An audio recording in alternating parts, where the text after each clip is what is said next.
And నేను కాకరకాయ ఉల్లి కారం చేస్తున్నా చూసేయండి. నేను కాకరకాయ వాష్ చేసుకొని ఇలా చూపించిన విధంగా 1 ఇంచ్ సైజు కట్ చేసుకొని లోపల ఉన్న గింజలు తీసి ఇలా పక్కన పెట్టుకోవాలి.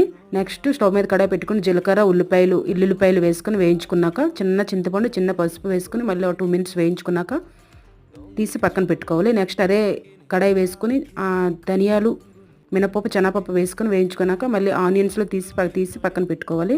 నెక్స్ట్ 3 స్పూన్స్ ఆయిల్ వేసుకొని కాకరకాయలు వేసుకొని ఇలా చూపించిన విధంగా బ్రౌనీస్ వచ్చేదాకా వేయించుకొని తీసి పక్కన పెట్టుకోవాలి.